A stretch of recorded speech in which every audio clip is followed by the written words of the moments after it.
इस वीडियो में हम लोग पढ़ने वाले हैं पैरामेट्रिक फॉर्म। ठीक है, तो पैरामेट्रिक फॉर्म में भी दो टाइप का फॉर्म होता है, एक होता है एल्जेब्रिक और दूसरा होता है ट्रिग्नोमेट्रिक।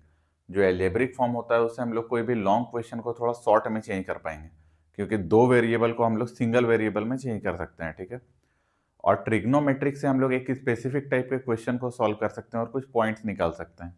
तो एक एक करके दोनों को हम लोग अच्छे से पढ़ते हैं। तो सबसे पहले अगर यहाँ पे बात करें तो वो कौन सा फॉर्म होता है? एल्जेब्रिक। ठीक है, एल्जेब्रिक। एल्जेब्रिक में क्या होता है? तो एल्जेब्रिक में मान लेते हैं कि अगर मेरे पास यहाँ पे एक लाइन है, ठीक है, ये कोई भी लाइन अगर ऐसे दिया हुआ है कि x plus 2y equal to 3, यहाँ पे अगर हम लोग को इस लाइन में कोई एक पॉइंट लेना है, ठीक है, p पॉइंट लेना है, तो p पॉइंट जनरली हम लोग क्या लेते हैं? कुछ भी अल्फा बीटा ले लेते हैं, या तो एक्स वाई ले लेते हैं, ऐसा ही कुछ लेते हैं। तो जब हम लोग ऐसा कोई पॉइंट लेते हैं तो मेरे पास दो वेरिएबल आ जाता है, एक एक्स और दूसरा वाई। तो दो वेरिएबल को सॉल्व करने के लिए दो इक्वेशन चाहिए होगा। लेकिन क्या होगा अगर हम लोग ऐसा पॉइंट ना लेके कुछ ऐसे ले लें? ठीक है, हम लोग ये दो पॉइंट ना लेके हम लोग मान लेते हैं कि x का वैल्यू t है। ठीक है, x हम लोग मान लिए कि t है। तो अगर x को t माने तो यहाँ पे पुट करो t plus 2y equal to कितना हुआ? 3। तो y कितना हो गया? 3 माइनस टी बाई टू। तो यहाँ y को क्या लिख सकते हैं? 3 माइनस टी बाई टू। तो देखो अब क्या हुआ कि अब जो हम लोगों को ये पॉइंट मिला उसमें बस एक ही वेरिएबल है t। तो ऐसे अगर कभी हम लोगों को कोई क्वेश्चन मिले तो वहाँ पे दो वेरिएबल ना लेके हम लोग सिंगल वेरिएबल से भी क्वेश्चन को सॉल्व कर सकते हैं। तो थोड़ा सा क्या होगा कि वो लेंदी कम हो जाएगा और जल्दी आंसर आ पाएगा। ठीक है, तो ये था एल्जेब्रिक, इससे हम लोग कोई भी क्वेश्चन को थोड़ा शॉर्ट कर सकते हैं। अब हम लोग देखने वाले हैं ट्रिग्नोमेट्रिक।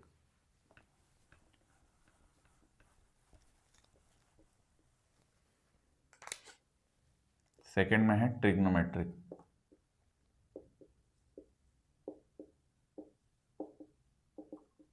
ठीक है, ट्रिग्नोमेट्रिक एकदम समझने वाला चाहिए, इसको ध्यान से एक एक करके इसका सारे पॉइंट को समझते हैं। ठीक, तो ट्रिग्नोमेट्रिक में मेरा टारगेट क्या रहता है वो बताते हैं। कि अगर यहाँ पे कोई एक ऐसे लाइन दिया हुआ है, या लाइन का या तो इक्वेशन दिया हुआ है या तो स्लोप दिया हुआ है। अगर लाइन का इक्वेशन दिया हुआ है तो उससे तो हम लोग स्लोप निकाल ही सकते हैं, और स्लोप दिया है तब तो कुछ सोचना ही नहीं है, स्लोप तो पता ही हम लोग को। तो मान लेते हैं कि इसका स्लोप हम लोग को पता है m, और हम लोग जानते हैं कि m क्या होता है? टेन थीटा होता है। और टेन थीटा को हम लोग कैसे लिख सकते हैं? Sine theta by cos theta, यही लिख सकते हैं। अच्छा, ये किसी लाइन का स्लोप है, तो कोई भी लाइन, सबसे शुरू में ही वीडियो में बताए थे कि कोई भी लाइन कितना एंगल बना सकता है? 0 डिग्री से स्टार्ट करेगा, घूमते घूमते जब 180 डिग्री में आएगा तो वापस से वो वही 0 डिग्री वाला लाइन बन जाएगा। तो इसका मतलब है कि किसी भी लाइन में जो थीटा होता है वो कहाँ से कहाँ लाइक करता है? 0 से लेकर 180 डिग्री। ठीक है, 0 से कहाँ तक? 180 डिग्री को छोड़ के, या तो 0 टू पाई। ठीक है, तो 0 टू पाई का मतलब ये भी होता है कि ये फर्स्ट क्वाड्रेंट है, ये सेकंड है, ये थर्ड है और ये फोर्थ है। मतलब ये फर्स्ट और सेकंड के बीच में ही बात हो रहा है। यहाँ हम लोग जानते हैं ऑल स्कूल, टू कॉलेज में ऑल स्कूल। इसका मतलब ये फर्स्ट क्वाड्रेंट में सारा चीज पॉजिटिव होगा, और ये सेकंड क्वाड्रेंट में साइन पॉजिटिव होगा, कोसेक पॉजिटिव होगा, लेकिन क्या नेगेटिव होगा? कॉस नेगेटिव होगा। तो एक बात और हम लोग बोल सकते हैं कि ये जो साइन है ना, ये फर्स्ट में भी पॉजिटिव होगा और सेकंड में भी पॉजिटिव होगा, दोनों में पॉजिटिव होगा साइन। तो साइन तो ऑलवेज पॉजिटिव होगा। साइन कुछ भी डिसाइड नहीं करने वाला है, क्यों? क्योंकि इसका साइन हमेशा पॉजिटिव है। लेकिन ये जो कॉस है ना, ये पॉजिटिव भी हो सकता है और नेगेटिव भी हो सकता है। पॉजिटिव कब होगा? पॉजिटिव तब होगा जब ये फर्स्ट क्वाड्रेंट में होगा। नेगेटिव कब होगा? जब ये सेकंड क्वाड्रेंट में होगा। फर्स्ट क्वाड्रेंट का मतलब क्या होता है कि थीटा मेरा 90 डिग्री से कम होगा, और सेकंड क्वाड्रेंट का मतलब है थीटा ग्रेटर देन 90 होगा। इसका मतलब है कि यहाँ पे एंगल कैसा होगा? एक्यूट, और यहाँ पे एंगल कैसा होगा? ऑब्ट्यूज। ठीक है, इतना सारा बात हम लोग अभी तक पता कर लिए। देखो हम लोग को इसमें निकालना क्या होता है कि अगर यहाँ पे मेरा एक पॉइंट है ए, ठीक है, ये पॉइंट है मेरा x1 कॉमा y1। ठीक है, और इससे b डिस्टेंस में हम लोग को एक पॉइंट निकालना है, जो कि पॉइंट है मेरा x कॉमा y। ठीक है, और इसके बीच का जो डिस्टेंस है, ये डिस्टेंस को हम लोग r ले ले रहे हैं। सेम चीज अगर यहाँ पे एक पॉइंट है c, ठीक है, और वो पॉइंट है x डैश y डैश, और यहां से इसका डिस्टेंस क्या है? इसको कुछ भी डिस्टेंस हम लोग इसको भी आर ही मान लेते हैं। अब ये होता क्या है, एक एक करके इसके बारे में समझते हैं, ठीक है। ये आर जो है वो डिस्टेंस है, किसका डिस्टेंस है, ए से बी का डिस्टेंस है। और यहाँ पे सी क्या है, ए से सी के बीच का डिस्टेंस है, ठीक है। यहाँ का आर है ए से सी के बीच का डिस्टेंस। तो ये जो आर होता है ना, इसको हम लोग सबसे पहले बोलते हैं क्या है, एल्जेब्रिक डिस्टेंस।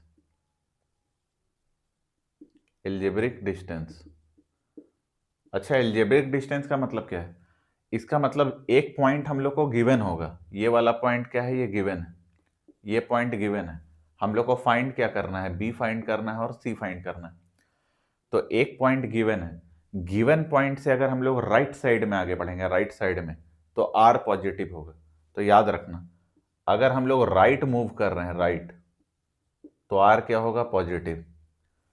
अगर हम लोग अप मूव कर रहे हैं, अप मतलब जो भी पॉइंट दिया हुआ है अगर उसके ऊपर का पॉइंट हम लोग को चाहिए, तो भी आर क्या होगा, पॉजिटिव होगा। और वहीं पे अगर हम लोग लेफ्ट मूव कर रहे हैं, लेफ्ट का मतलब है जो भी पॉइंट है उसके लेफ्ट साइड का पॉइंट चाहिए, तो आर क्या हो जाएगा, नेगेटिव। या तो अगर हम लोग डाउन मूव कर रहे हैं, डाउन, तो भी आर क्या हो जाएगा, नेगेटिव हो जाएगा। उस केस में भी आर क्या होगा, नेगेटिव होगा। तो आर अगर राइट साइड मूव कर रहे हैं या टॉप मूव कर रहे हैं तो पॉजिटिव, लेफ्ट मूव कर रहे हैं या डाउन मूव कर रहे हैं तो नेगेटिव, ठीक है। आर के बारे में पता चल गया। हम लोग, मेरा टारगेट है, अगर ये पॉइंट पता है तो इसी लाइन में लाई करने वाला कुछ डिस्टेंस आगे या कुछ डिस्टेंस पीछे वाले पॉइंट का कोऑर्डिनेट्स चाहिए, ठीक है। यही मेरा टारगेट। तो अब हम लोग उसको लिखते कैसे हैं, वो फॉर्मूला क्या होता है उसके बारे में बात करते हैं। तो अगर हम लोगों को x और y निकालना है तो वो क्या होता है, अगर b पॉइंट निकालना है x और y, तो उसमें x को हम लोग बोलते हैं x1, x1 कौन, ये वाला point, plus r cos theta, ठीक है। और y को बोलते हैं y1 plus r sin theta, ठीक है। वहीं अगर हम लोग c पॉइंट निकालेंगे जो कि क्या है, x डैश और y डैश, तो x डैश क्या होगा, x1, वही वाला x1, प्लस, तो प्लस ही रहेगा, लेकिन r अब की बार क्या है, माइनस r, और यहाँ पे क्या है, cos थीटा। और y डैश क्या है, y1 प्लस माइनस r, और यहाँ पे क्या है, sin थीटा। तो उम्मीद है समझ में आ गया होगा। एक और भी बात है यहाँ पे, देखो, साइन तो हमेशा फर्स्ट और सेकंड क्वाड्रेंट में क्या होगा, पॉजिटिव होगा, लेकिन कॉस क्या होगा, ये सारा तो कॉस के बारे में जान गए हम लोग।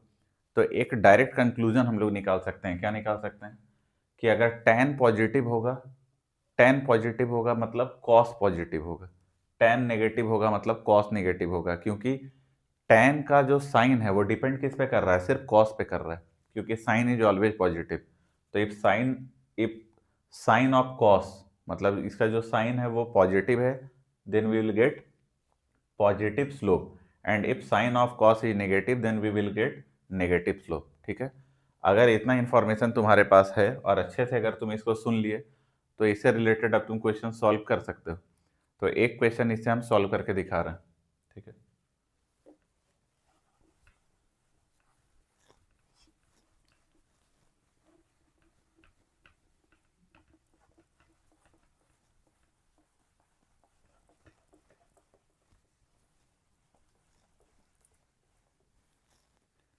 देखो, अगर हम लोग एक क्वेश्चन लिए, इस क्वेश्चन में ये जो लाइन है ना, इसका स्लोप है 3x plus 4y equal to 5, ठीक है।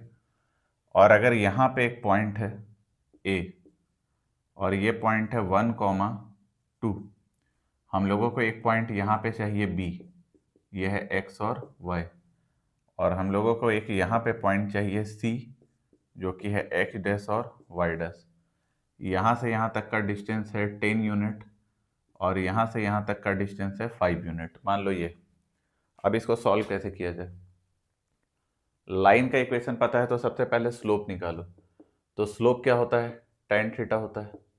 और यहाँ पे देखो तो क्या होता है, ये स्टैंडर्ड फॉर्म में लिखा हुआ है, तो minus of coefficient of x by coefficient of y, मतलब -3/4।